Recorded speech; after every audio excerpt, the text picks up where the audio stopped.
I use organic Bloom all natural fertilizer, it's packed.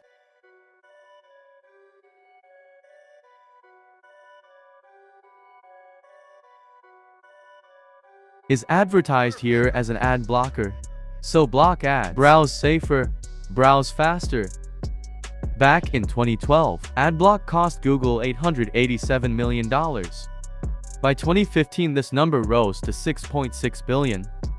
And by 2020, AdBlock was causing publishers to lose $35 billion worth of ad revenue every single year.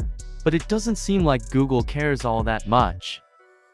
In fact, the most popular adblock is offered through the Chrome web store itself, with hundreds of thousands of reviews and a total of 350 million downloads. You would think that any reasonable ad business would have taken this down by now, or at least taken steps to make adblock ineffective. I mean, adblock surely has no chance against Google's 10 seconds of thousands of engineers. Right? Well, the answer is yes. And a perfect example of this is the YouTube app. Due to the design of mobile apps, no adblock can block ads on the YouTube app itself. But there is a way around this. On mobile devices, instead of using the YouTube app, you can use a mobile browser along with adblock. So while Google has added roadblocks along the way, they haven't gone as far as completely taking down adblock, even though they could theoretically do it quite easily. In fact, they have not only not taken steps to eliminate adblock, but Google has actually been supporting adblock.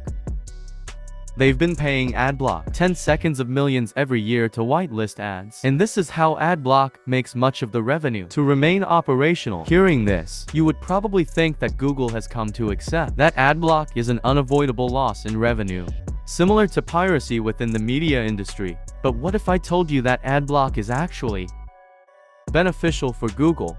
It actually increases their click-through rates, conversion rates, and even ad rates. It also allows them to maintain their domineering monopoly within the browser space and the search space. And if you don't believe me, just listen to this. Back in 2017, Google was trying to build their own adblock that would be built into Chrome.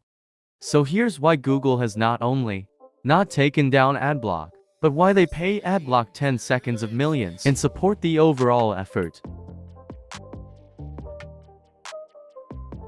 First of all, Google isn't stupid. They're not going to support adblock if they think that it's a net loss for the company. The reality is that allowing adblock is more beneficial for Google than blocking it. And one of the main reasons for this is that it allows them to protect their monopoly. Here's the thing, Chrome is by far the most popular browser in the world, with over 60% market share across all devices. But if you look closer, you'll see that Chrome is the only browser that's backed by an ad business. Safari is backed by Apple, who is mainly a hardware and services business. They do have plans around entering the ad space, but that has yet to happen in a substantial manner. As for Edge, well, Edge just backed by Microsoft, who basically doesn't even need consumer-based revenue anymore as they transition to becoming an enterprise business. And finally, as for the last notable player, we have a Firefox, who is a non-profit, who is actually staying afloat thanks to donations from Google. If you're wondering why in the world Google pays Firefox, be sure to check out our video on that. But getting back to browsers, Chrome is the only browser that's dependent on ad-based revenue. Google is an ad business, and they make most of their money on ads.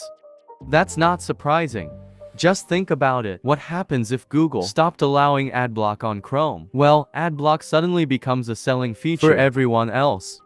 Of course, they're not gonna just publicly tell you that you should switch to Safari because it has adblock. That would probably be bad PR.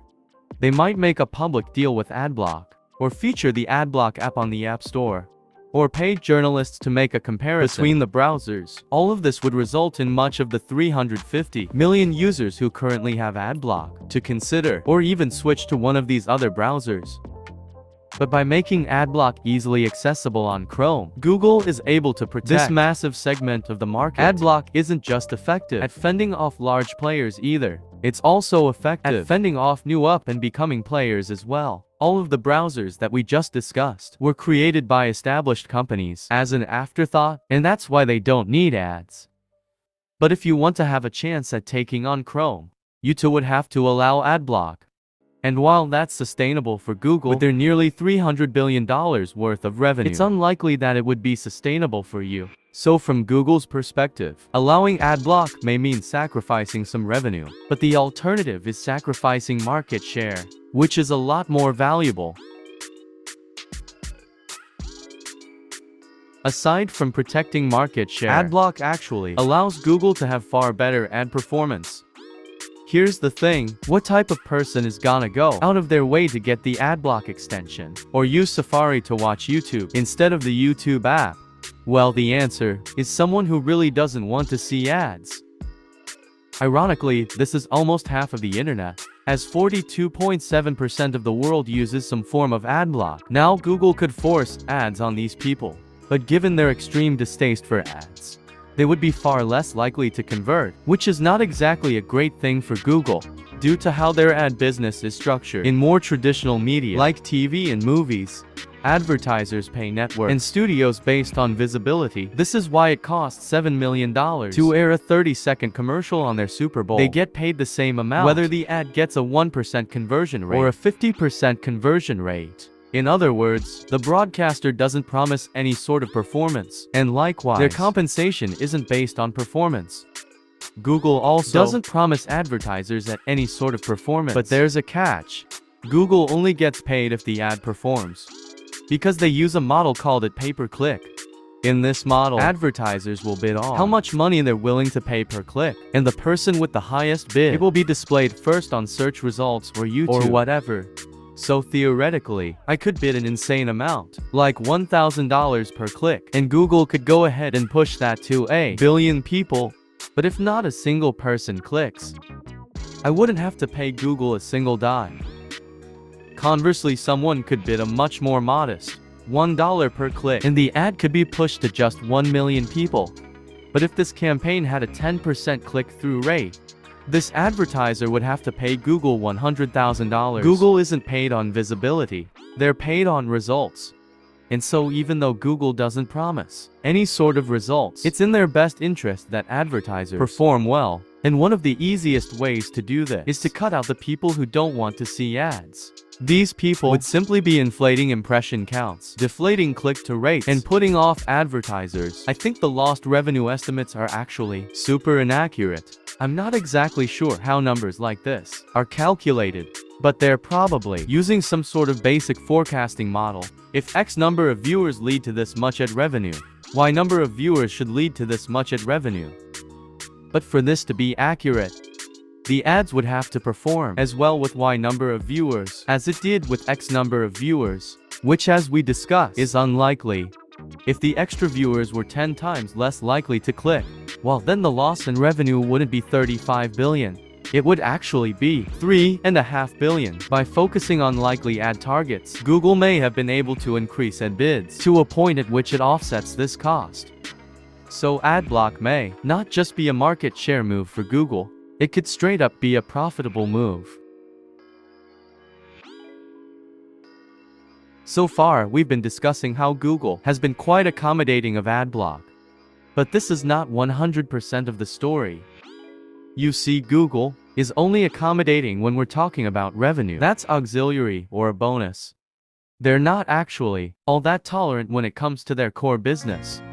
Take search ads. For example, Google didn't waste a second when it came to striking a deal with adblock to whitelist Google search ads. The same thing can be said about any ad on any Google-based platform. Adblock isn't stopping inbuilt ads on Google Maps, or Gmail, or Google Flights, or Google Books, or Google Shopping, or even mobile YouTube. Even if you found some ad block that accomplishes this, while still not stopping Google from continuing to collect data on you and trying to serve ads through other venues. So the bottom line is that Google isn't actually seeding in any of their core businesses. The part of the business that they're seeding on, it is the ability to put ads on third-party websites. If we zoom out, we'll see that seeding here isn't even a loss for Google. It's actually a gain, because Google's most valuable asset isn't advertising. Their number one goal is to consume as much of your attention as possible and prevent you from going on to TikTok or Instagram or Twitter. If you go search for an article and all of the ads on the article are blocked, that's not a big deal. As long as you're still researching, you're gonna go back to Google, make more searches, see more sponsor results, and visit more websites which may have whitelisted ads. What would be a true loss for Google is if you visit a website or bombarded by 10 ads and decide to go scroll through TikTok instead.